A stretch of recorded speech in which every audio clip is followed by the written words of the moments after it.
computer. Greetings, everyone. This is Payman Lorenzo, your host of the Leaders What podcast. Today, I have a back-to-back, another wonderful, one of the best, most amazing, friendliest, funnest conversation I had with two amazing people here. My good friend, Orit on the right and Amir on the left. Amir is a gentleman, Orit is a lady. We connected a few weeks ago, and we've been having some wonderful conversations, very long. And what I love about these two, when we talk, it's like I'm talking to people I've known all my life. We talk about anything and everything, like friends. I told him earlier, I wish I had you guys as my neighbor, or we could talk everywhere, have coffee, have food, wine, whatever, talk, because so many things. You guys are amazing. So I'm very happy that I have you back. Just a little bit about you guys. You guys are from Israel, lived in Canada, and now you're living in Bulgaria and trying to see what is your next move, where in this beautiful planet you will end up. Maybe on Mars next, who knows, So welcome to the show again, my friends. Thank you. Good morning. Hi. Good for you. It's morning. Here is 5:20 p.m. In Kuala Lumpur. People in the Canada and the US going to be morning. For you guys in Europe, it's lunchtime, noon. So good morning, good afternoon, good evening, good whatever time it is on this beautiful planet. Welcome. Thank you very much. How are you guys? Very welcome. How are you guys doing today? Very good. I was already riding the bikes, buying different vegetables, and it's really nice. People are nice. I like to choose my own vegetables. I like to ride the bikes. It's good for really, exercise. It's really moving. Sure. So let me guess. You're the chef of the family, Amir? No, I think both of us. So who's the better cook? Everyone here has their specialty, so we are completing each other, which is nice. So Orit, what's your specialty in terms of dishes? In dishes, I fry vegetables like the Chinese do. Put a lot of vegetables, quinoa at the side, salad. Not going complicated. Once when I wanted to impress my husband when we got married, I did very complicated stuff. But this is the past now. Oh, wow. You should still do it. Attraction and seduction is an ongoing process, Keep the spark going, Yes, but I'm doing it in a different way. I just good. do simple food that doesn't require too many preparations. I know how to do chicken, fish, and he also knows everything. As long as it doesn't matter what it is, as long as it's cooked with love, that's what matters. Yes, it's true. I like to cook with the pressure cooker.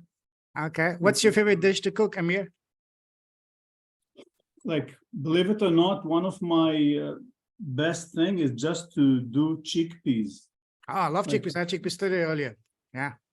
You put them 2 days in water. You change the water 1 or 2, and you are putting maybe some salt, and you wash it a few times. Then you mash it, and it's really amazing. Love that. It's made fresh at home, no preservative, nothing. And you just put it in a plate, and you put some vegetables on it, and you put some onion and paprika and stuff like this. And this is a dream. Absolutely. Love that. Love that. Awesome. Now, last time we talked, we stopped at what makes you happy. Now, I'd like to ask you, so what I'm doing now is, as a way to get to know you guys, I'm going to ask you a series of rapid fire questions to further get to know you. Ready? Yes. Do you have something to cover my? My hair is messy too. I didn't get my hair done, especially the back is the most messy of all. So don't worry, Amir. I didn't put any perfume, so it's okay. I apologize. Okay. Yes. You look amazing, Amir, and you too, Orit, you look fantastic. Both of you look amazing. Thank you. Very welcome, very welcome. So, I'm married. yeah. No, you give me so many compliments. I don't know where do you lead, but I'm just telling you I'm married. So I know, and I'm happy to hear that. No, no. Give me more. No, you're my brother. You're my brother. Come on, you're my brother, and she's my sister. Come on, Habibi. What are you talking about? How do you say Habibi in Hebrew? Habibi. Oh, really? Yes. Wow. Okay, even better. Yalla Habibi. Let's go. How do you say Yalla in Hebrew? I don't know. We also use Yalla and Habibi, and the friend is Haver. Oh, Khafer. Okay, Habibi. Habibi Khafer. Let's go. All right. Awesome. So I'm laughing too much here. Speaking of laughing, what makes you guys smile? For me, when I see a person that is not afraid to do something that is different and will give him joy, like working in the garden, cooking something, massage his partner, for example, sing, dance, play music. All these things are like, just do it and don't think what other people would think of you when you do that. Absolutely. What about you, Orit? What makes you smile? We are a family of musicians, so we do music. So when we do music, I dance, and I'm all the time training myself to dance like no one is watching all the time, and to be all the way with the dance and to really feel free. It gives me a feeling of freedom. And sometimes I have this thought in myself, within me, if people are looking at me, what they will think. Then I say, no, I don't mind. I want to live at this moment fully. So this makes me smile. Another thing is when I touch people's lives. Today, a friend called us that her baby is 2 months old and is very sick. So I did what Amir taught us in courses, aura healing on the baby. So this gives me a smile, not that I'm happy that he's sick, I'm happy that I can help. And when I help people to see things that it's hard for them to see by themselves, and to move from A to B, from point A to point B with more bravery, with the system that Amir channeled, with the aura, with channeling, with everything. So this makes me smile. Beautiful. Love that. Love that. Now let's take the happiness factor a couple of notches higher. What sets your soul? What makes your soul, sorry, what sets your soul on fire and makes your heart sing? I can tell you honestly, because we are on a mission to make a shift on the planet, and if 100,000 people will use the aura, which is being used in developed planets all over the universe, but not yet on planet Earth, and we have this mission that came through Amir and channeling to make it available for people to work with their energy field and to learn why they came to the planet. So when people are coming to us and they stay to learn, this is like I'm in the sky. Beautiful. And also I feel that I have more friends for the vision, that I'm not alone, because it's very hard to feel loneliness when you have a big task. So when people come together and they work together and they help, and we use a lot of help of volunteers, it makes me feel inside dancing. Beautiful. What about you, Amir?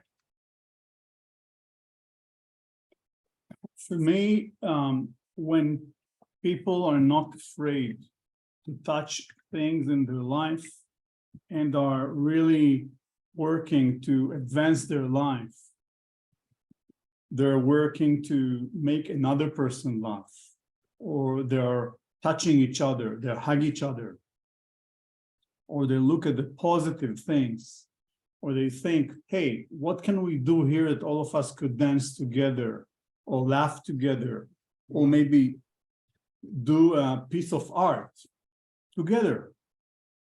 You know, just think for a minute, take a piece of paper, draw something, and then turn it around and let your partner draw also. And you flip like this, and the drawing is evolving, and it's amazing. Beautiful. And many people could have different things that will stop them from doing outside of the box things. But really, there's a lot of energy in these things. Love that. Love that. I think that there is another thing that makes us both smile. Okay.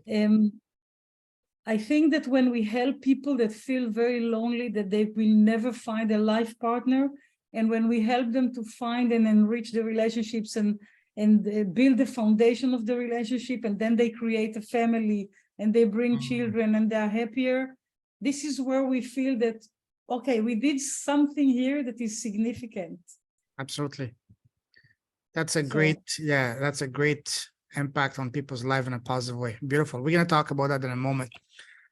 Now, on the other side of the spectrum, what makes you sad and angry?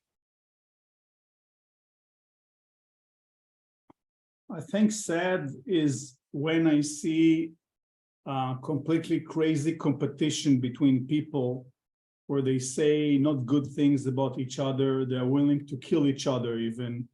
And I'm saying, hey, wait a minute. We're just human beings. Can't you brothers and sisters? Yeah. Yeah, just try to be friends. Let's try to do something together and we'll have fun. We don't need to hate each other. We don't need to envy. We don't need to all these things. And yeah, it's one of the things is that you're trying to impress someone, and we really don't need to impress. We need to work together with people to give them a hand. This is really one of the biggest charms that we can have, to make something from maybe nothing and do it together. Absolutely. Love that. Love that. Now, I can say also. Yes, please go ahead. What makes me sad is that when I see people live life on the surface and they're not becoming deep thinkers, and they're happy with work, sleep, food, vacations, and don't look around them how they can make a difference and just focused on themselves. This makes me sad. Also, injustice, a lot of injustice that happens makes me very sad and angry. And also when I cannot help these people that suffer in vain, it's very hard for me. So if I read something that happens to other people in the other edge of the planet, it makes me sad or angry. And also I don't feel that I can help all the people in the world. Sure. So when these things happen, when there is a conflicts that you feel that people will never solve between religious, non-religious, different nations, this is making me sad. All this divisiveness, yes. When people don't understand that all of us on the planet are one unit of energy. Amen. Yes. And we impact each other, this lack of understanding is driving me nuts. I'm with you because at the end we're all like drops of the same ocean. You know, doesn't matter whether you're white, blue, green, whatever, Christian, Muslim, Jewish, Buddha, whatever. We're all the same at the soul. We're all brothers and sisters. We're all just like look at the sea. We're all the drops of the same ocean. At the end, we all become water, just like the ocean. Doesn't matter where you come from. You go back to the source, to the universe. We come back together. So this is why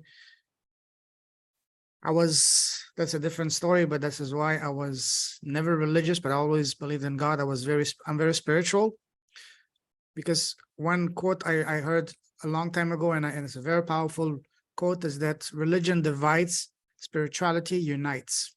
You know, it doesn't matter. I don't care what you are. We're all brothers and sisters.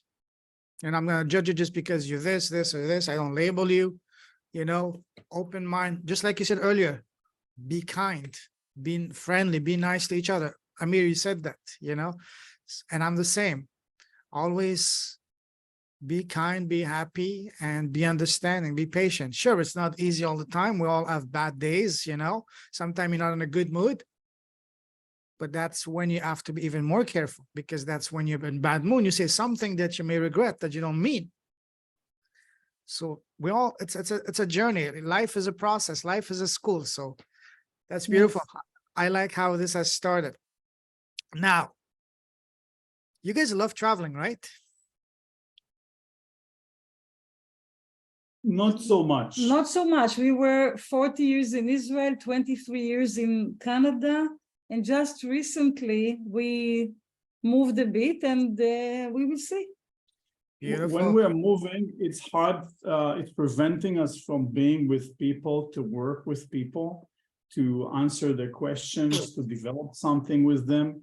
So I know it's nice to be in a place that there's huge forests or stuff like this, but usually we're dedicating our life to help other people in different subjects. This is what we like to do. Beautiful. We'll talk about travel. I mean, we can do an entire show just on traveling and on the experiences you've had, but I want to take you down a different type of travel, down memory lane. Go back to when you were growing up as a young boy, young girl. You know, when we're kids, people around us, family, relatives, teachers, neighbors, always ask us, hey, Amir, Orit, what do you want to become when you grow up? What was your answer as a young boy and a young girl to that question? As a really young girl, I wanted to be a teacher, but as a teenager and on, I wanted to be a psychologist. Wow. Because I always loved to look at people's soul and behavior and see how to help myself and others, because I needed a lot of help myself. Wonderful. What about you, Amir? I think for me, the hardest place was to see people that they have no hope, that they don't see a place that they can go and help themselves, sorry, or feel good. And for me, I would like to talk to them and to try to look with them. Maybe there's another point of view that they can look through to pass in their life in a better way, like to go through their life in a much better way. This is for me a very important point. People that have no hope, that are very desperate, for me, it's very hard to see. Sure. But when you were a child, what did you want to be as a child? Become, yeah, as a young boy. I think I wanted to be, from one hand, maybe a philosopher, practical, that helped. But from the other hand, I also wanted to be a clown. So you can be the happy philosopher, you know? I guess you are now. You are a little bit, because it's very easy and fun to talk to, and you have some very deep thoughts, very interesting insights. So I guess you succeeded. Maybe I can share with you an episode that it's true. It was in the army, and there was a guy, I will not say any names. There was a guy that came all the time late to the guards, you know, like he needs to, let's say, come at 12 at night, he would come at 12:30 or something like this. And when you are at night standing on a high platform and you're watching and you're making sure that everything is okay, and when someone is coming late half an hour at the middle of the night, you can die. You become angry. What about this guy? Why is not coming? What is this irresponsible behaving and stuff like this? And in many cases, like when you're in the army, what people would think is how we are going to beat the hell out of this guy when we just see him, you know, sticks, whatever. And I said to myself, no, I don't want to do this to this guy. I want to do something that he will remember. It is not violent. And I thought what to do. And I have different hobbies. I taught myself to do many things. So one of the things I taught myself, with the help maybe of a bit my grandmother, was to sew. So I knew where this guy lives, and I stole his uniform. I stole all his uniform when he haven't seen it. And I sewed the pants and the shirts. The sleeves. The sleeves and the pants. I sewed it very well. And I folded it and put it on his chair exactly the way it was. So when there was the time he was supposed to come and change us in the guard on the place where, yeah, exactly. He just tried to put his legs in and his hands, and he couldn't. And he looked for his spare clothes, and I took all of it. I saw all of them. They came naked? So he couldn't make it. So he started to shout. It was in the middle of the night, and he shouted my name. He knew?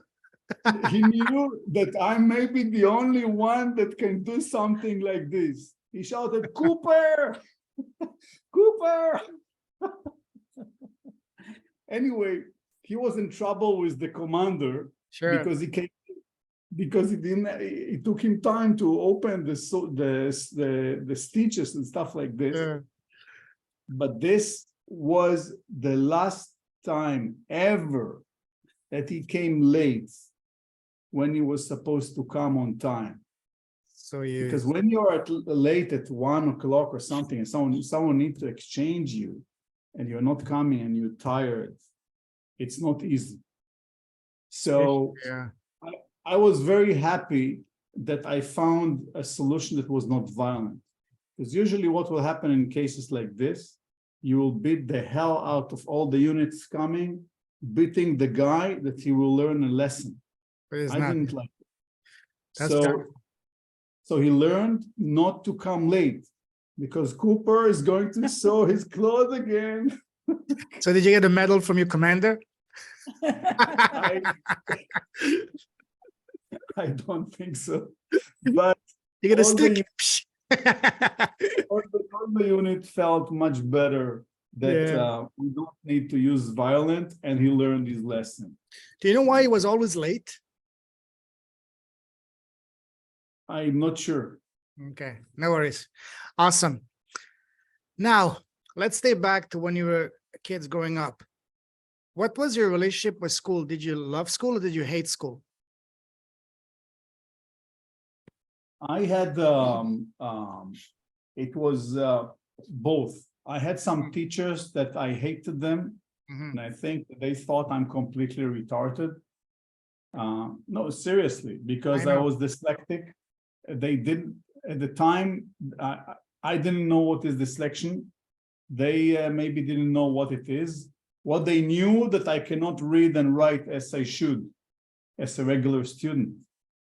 And some of them were really treating me like I'm completely an idiot, including my father. And no, really, seriously. And he's laughing. His father all the time said that he's an idiot, that he's mentally challenged. You know, that's what they say about geniuses, because they're so far advanced of what they're being taught is just too boring. It's a waste of their time. It's too limiting, too restricting. I don't know, but so this is some of the teachers that were not like, especially the one that will check you near the board. What do you know? They will ask you to write chapters after chapters from the Bible and stuff like this. And I was not good at that, really not good. It's feeling really being humiliated, standing in front of the board, all the class, and everything is a struggle, every word is a struggle. So this was the part that I didn't like so much. But what I liked, for example, there was a biology teacher that he was amazing. And I liked very much biology. And he just called me and he said, Cooper, give them a lecture. And at the beginning, I didn't know what he wanted me to do, but then I just started to explain things that I learned myself, because it was, I didn't need the teacher to give me homework. I like to learn it myself. And he started to many times to ask me to teach the class something. And he went to the side and he went different experiments on the lab that we had in the class. It was very interesting. He was a very nice guy, and he helped me a lot in appreciating myself, that I'm not completely dumb, that there is hope.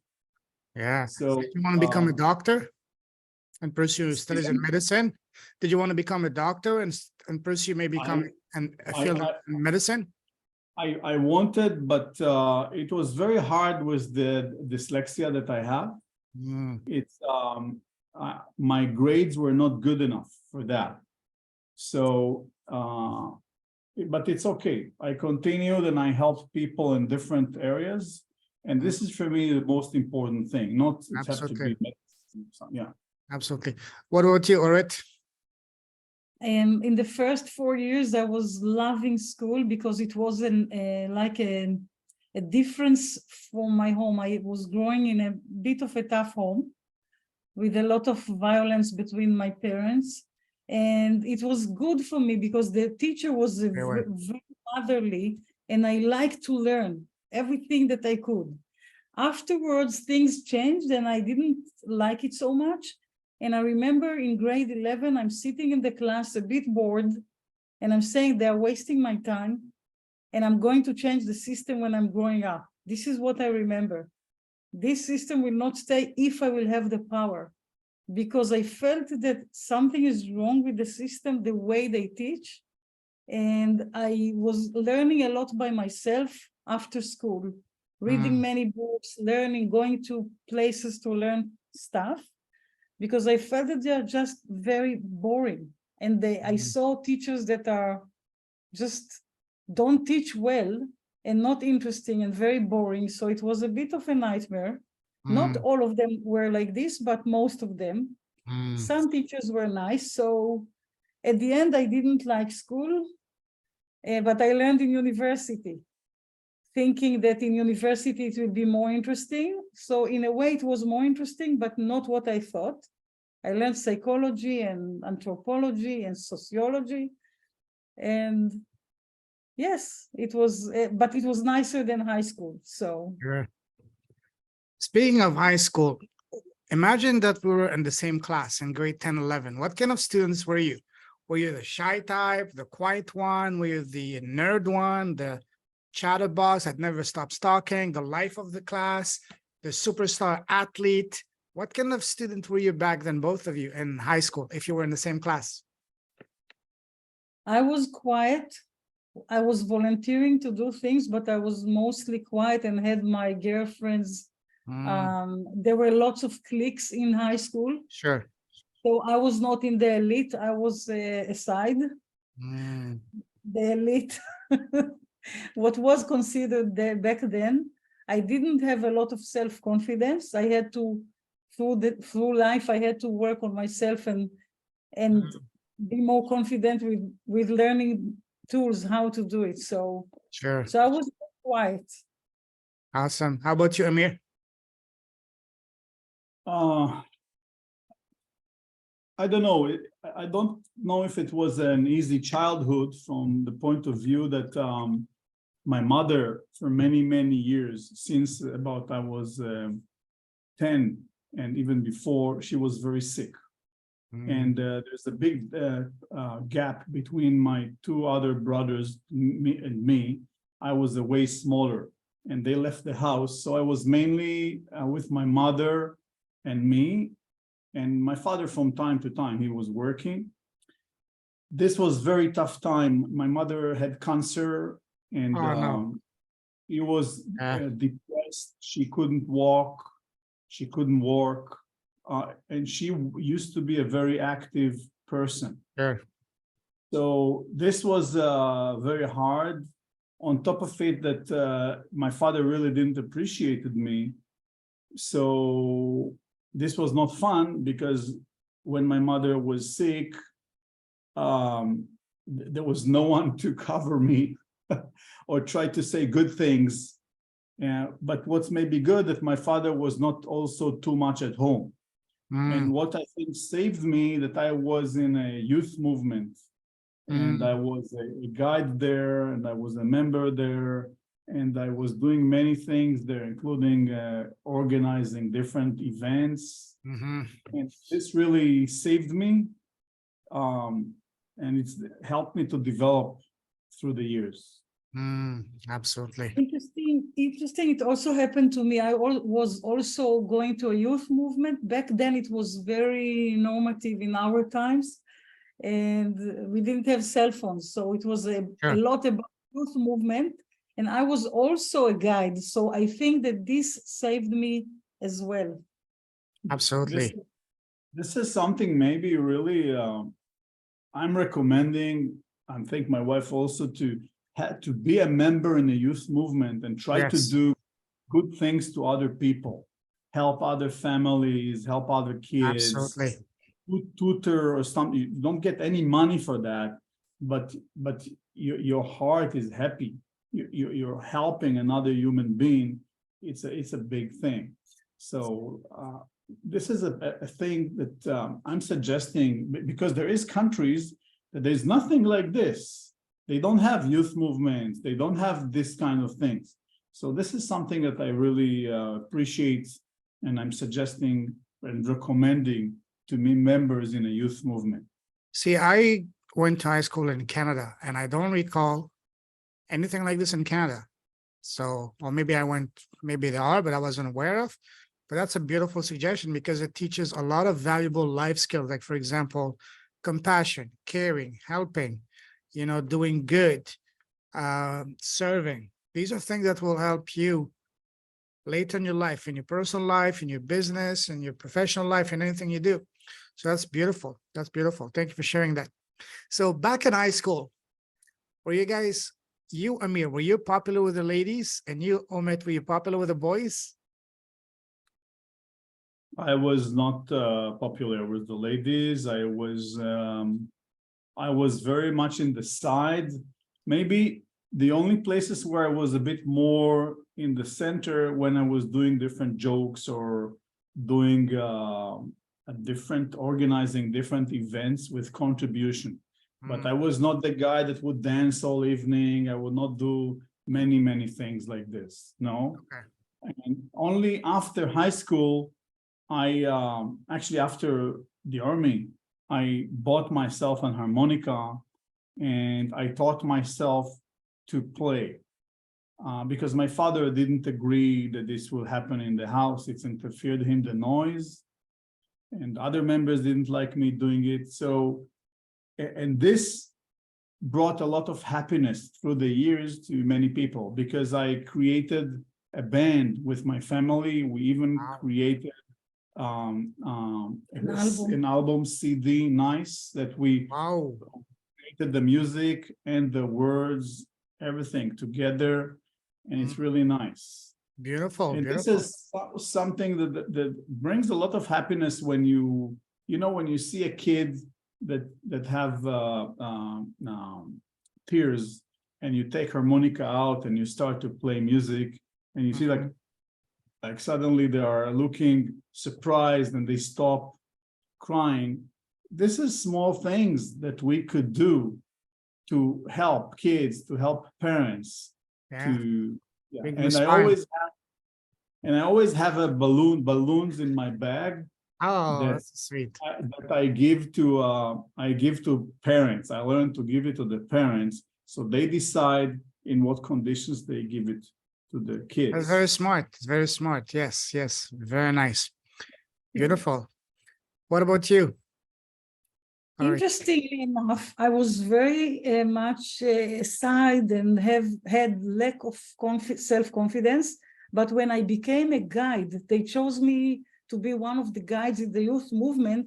Then, because it was a prestige thing, my status in our little society became higher. And at grade 12, I had a boyfriend that was the most popular in the whole thing. So I went for a transformation. Interesting. Beautiful. It was interesting. How did you guys meet? When I was in university, I was living in the dormitories where all the students that came from far away lived. And one of the girlfriends told me, do you want to come to a picnic on the beach? I said, of course. So I came to a picnic on the beach in one Saturday, and he was her friend, not a boyfriend, but her friend. And we met there on the beach, and this is how it started. Okay, now let's hear Amir's version. Thank you. Now, so it will be more interesting. I need to completely invent a different version. No. You said you told your version. So you guys didn't know each other before? From family, from school? No, just at that picnic on the beach. Okay. We were born in the same city, but didn't know each other. Okay. All right, Amir, tell us your side. Of how we met each other? Yes. Well, I'm not exactly I was not someone that was going every evening with a girl or something like this. You're not a playboy. No, not a playboy and not a playgirl. Okay. Yeah, but I always had something to do. I would work with carpentry. I will do different things with working with plants. And I felt people with my heart. And I remember there was this friend of mine that invited me to the beach, and not a girlfriend, just a friend. And I came there and I saw Orit there, and she was reading a book on the beach. And it was not easy to read a book on the beach because it was very warm, very hot, and still she was doing it, but I felt that her mood is not good. And I kept asking her a few questions gently. I hope I was gentle, but she was not interested. So yeah, no. No. Anyway. You know why I didn't have a good mood? It's another interesting thing. That boyfriend that I had on grade 12 all the time kept me on a low flame and manipulated me and played with my feelings. So at one point he was not serious about me, but I was still dreaming about him. Didn't have guidance like we have today. So I was just thinking about him and was upset. Yeah. So at that day, all the students were around me. I didn't pay attention, just a little bit, and I was just reading a book, and I really didn't pay attention too much to the others. So who made the first move, the first step to talk to? Was it you, Amir, or was it her? The first hello. I'll tell you what happened. I didn't talk to him at all at this day. And he just, it was a faraway beach, not in the center. So he took me a ride, like I took a ride with him, and this is how we started to talk. A ride with him, wow. And his car or his motorcycle? Because he had a car. Huh? He had a car, so I took a ride with him, and then we started to talk. It was after the whole picnic was ending. So what was your first impression, Amir, when you saw this, when you saw Orit? What was in your mind? Did you know, hey, she's different, she's special, oh, she's hot, I want her? Or is it, oh, that's someone? All of the above. I don't know if I think this way, but I felt she's a very serious person. I felt that she's not happy. I felt that she is a deep thinker. And I felt that she's not in a good place. Did you ask her, hey, why are you not happy? What's going on? I don't think he asked me. I don't know, because I didn't know how she will react to a direct question like this. And I tried to be more gentle than that. Yes. So Orit, you said you didn't have interest to talk to him or anyone, and then what made you decide to go in his car for a ride? Was it because the car? I knew that he's a friend of my friend. Okay, so you And trusted he him. looked nice, and we started to talk in the car, and it was nice. So we kept on some connection on the phone, and slowly it started. So when did you realize that, hey, he's a serious guy and you see a future with him? And I mean, both of you. It took some time, because in the beginning I thought that he will not be for me. Yes, I thought, no, this guy is not for me. Just, yes, we are acquaintance, but we are, I don't think it's going to happen. And plus, at one point, I discovered that he's living in a kibbutz. And I said, What? In a what? In a kibbutz. In Israel, there was like a commune living where it's a system that was many years in Israel, that people are sharing everything. They share the dining room, the laundry. So everyone is doing their part.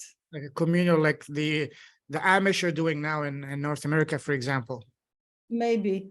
Okay, wow. Maybe. So he was living in such a place, and I said, this is not going this is not going to be my life. I'm not going to live with other people in this way.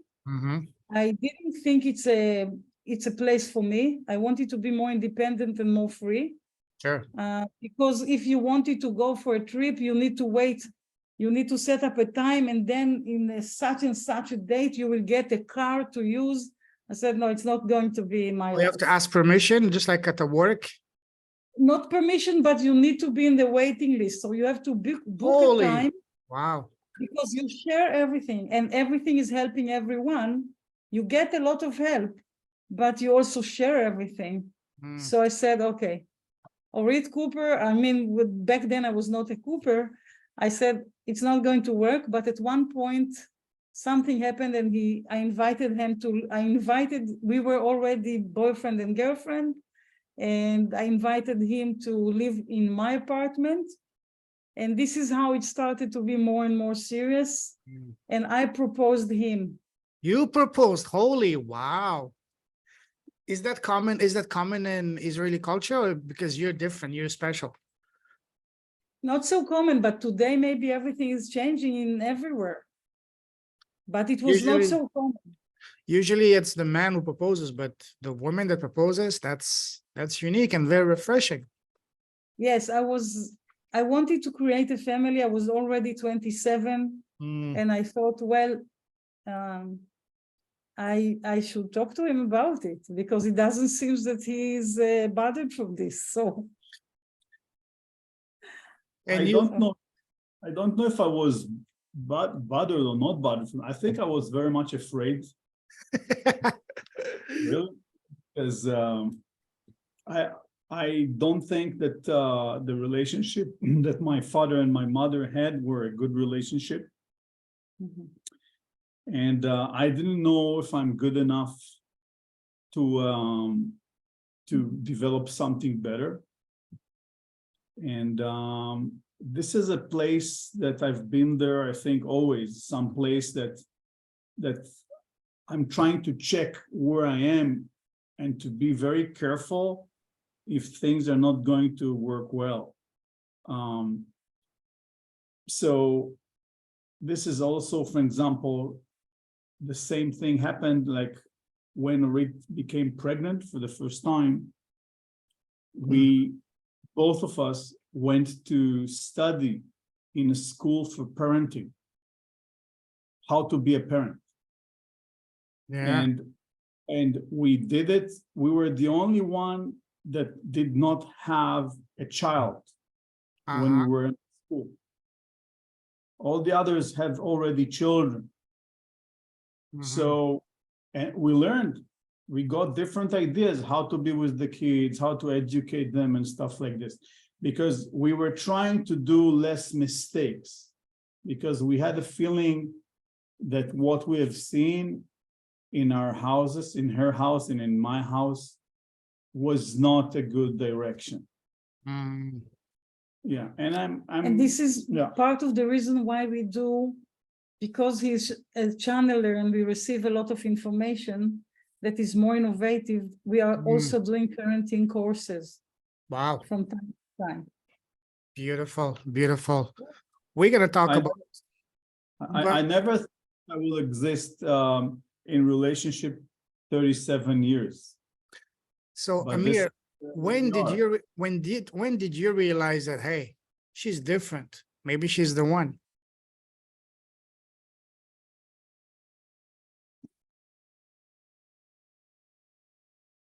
I think maybe when she proposed me, and I said to myself, this is really not easy. It's not easy for a woman to propose for the man in a chauvinist culture, where mainly the men's are more important and so on. That and there's maybe something in me if she's suggesting me to be together. So yeah, I don't know if I answered your question. Yeah. I can tell you what happened exactly. I proposed him and he said, I don't know, like I need to think. Well, fair enough. Oh, really? Oh, were you shocked? Were you disappointed? Heartbroken? How can you do that, you bastard? I was a bit upset. Yeah. But that's it. So I waited to see what will happen. And then he said that a good friend of his, he told his good friend, and his good friend said, look, she's an amazing woman. If you're not serious about her, you release her immediately. Yeah. So then it made him think, and then he said, yes. Absolutely. So this is what happened. Before Orit, that's amazing. So when did you, in your mind, what made you in your mind decide that, hey, I'm going to go ahead and propose to him? Is it because you felt that Amir wasn't maybe the one to make the first move, or you just wanted to not waste your time and just go straight? I didn't want to waste my time. I saw that he is the guy that I liked. What I said to all my friends, I'm looking for a person that is outside of the box, and he was the one. He was an outside of the box person. He was the box. I want a creative person. This is the most important thing for me. And I found. So then when we got to know each other better, I saw, okay, this is the guy for me. Of course, I didn't have the knowledge that we have today, that we can guide other people. But with the knowledge I had, I said, okay, this is the guy. And if he's not interested, I'm not going to waste my time. How long did you guys date before proposing to him? Before 1 year. 1 year? And then after 1 year and a half, we got married and we continued. How was, go ahead.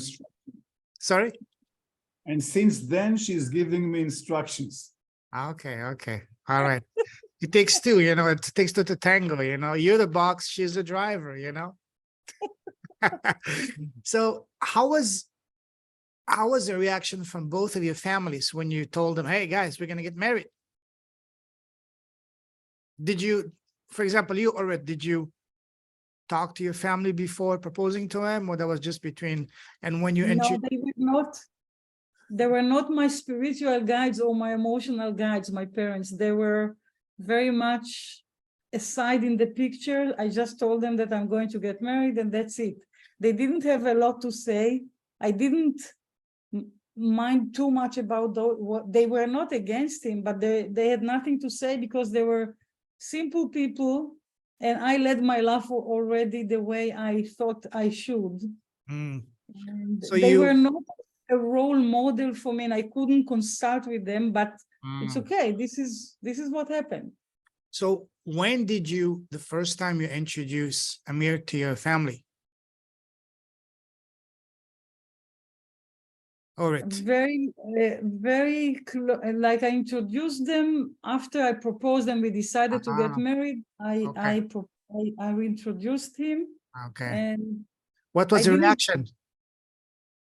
Sorry? What was the reaction, your family's reaction, once you introduced Amir to them?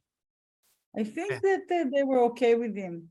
Okay. They didn't say yes, they didn't say no, they just didn't say a lot. Okay. What about you, Amir? What was your family's reaction when you told them about, hey, I'm gonna get married to this woman? And two questions. When did you introduce her to your family? What was the reaction? Well, it's not so easy because remember that my mother died when I was 15 years old. And in many ways, I raised myself. Yes. So wait a second, 1 second. How old were you back then when you get married, both of you? How old were you? 27. We are the same age, 27. Okay. Okay, go ahead, Amir.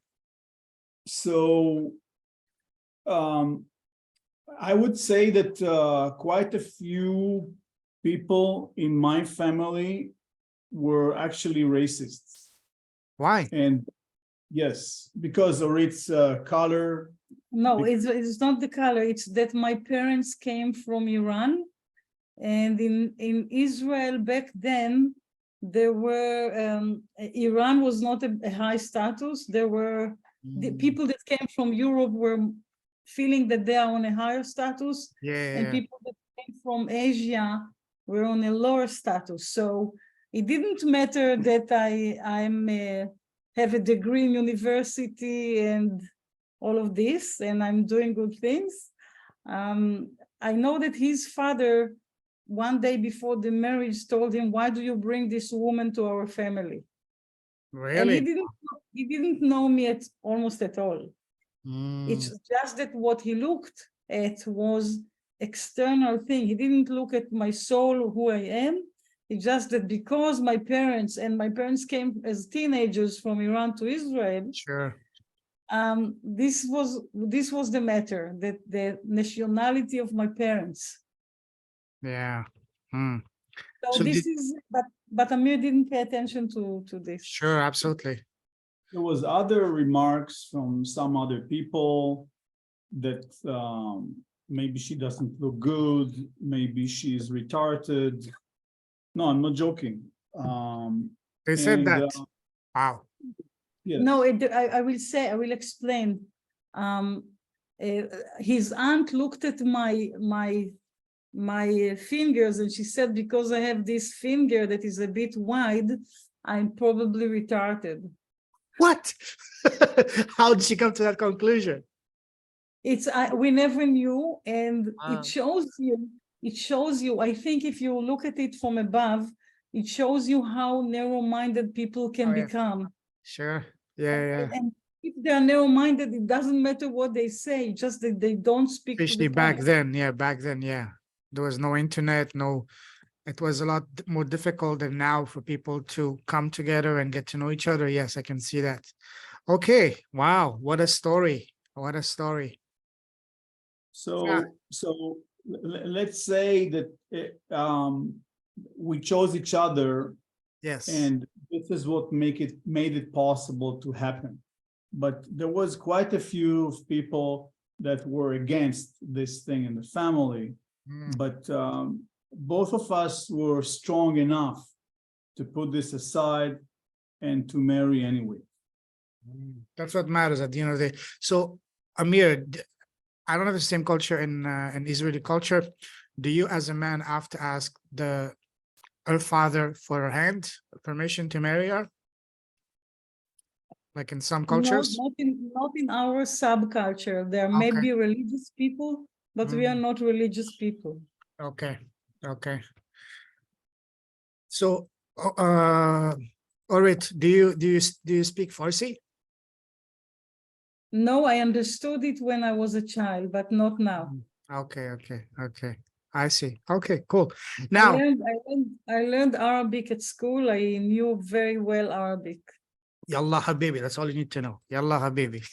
It's a nice but language. I cannot speak it now. I cannot. I need to learn it. Shuf. Yalla, heji. That's all I know. Awesome. One last question I have for you guys about, back when you were starting your life.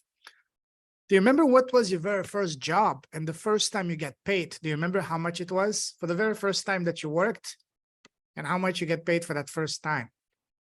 Like for me, my first job was in Canada. I was distributing flyers for a pizza shop and I was getting paid $5 an hour. And it was in winter. I did it for one day. And the second day, I took all the flyers, I put them in the garbage and I ran away. I can tell you that I started to work when I was 10 years old. Uh-huh. The teacher asked me to teach other children math, and suddenly I got a salary from the municipality. I didn't even know. So I started as a young child, and I always worked in something. It was cleaning, it was in the lottery place where I don't know, there was back then some stuff that you had to do by hand, and then a computer would do it or something else. Not a computer, but a different device. So I always had to work to have some money. I remember that I was mostly a very good student, but in grade 10, I failed in math because I was too much in the youth movement. And I said to myself, okay, grade 11, I'm doing the graduation, so I cannot play a game anymore. I went to work every week, and I took the money and hired the best teacher in town to teach me math. And then I succeeded very nicely in the exams. So I remember myself all the time working in something. So the first was teaching other children. What were you teaching them? Math, usually math. Okay. And you, do you remember how much you get paid the first time? No, but it was a little bit. I don't know. No worries. How about you? Just I want to say that Orit is a very, very dedicated and a good teacher. Sure. And it's like, I think that she helped many, many children, students to go through high school or school at all. She was really good at that. There was not any jokes around that. Like she really would work with them, help them. She was very good. Thank you, Amir. No, I'm serious. Yeah. Beautiful, beautiful. Tonight she will cook you something nice for lunch. That's beautiful. How about you, Amir? What was your first job, very first job? And do you remember how much you get paid the first time?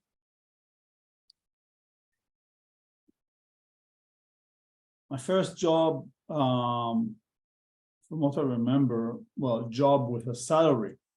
Or even small jobs. Like, for example, for me, it was distributing flyers for a pizza shop when I was 16, 17, and, after school, for example. That was the first time I got paid.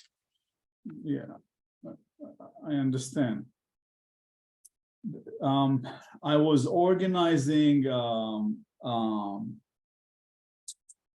how would I say it, like a place where you keep different machines and different tools and stuff like this. Like a shop? It's a warehouse. Oh, okay. I was organizing for a guy, quite a big warehouse, and I was paid for that. I don't even remember how much it was. It was just after the army, and it was quite a big job.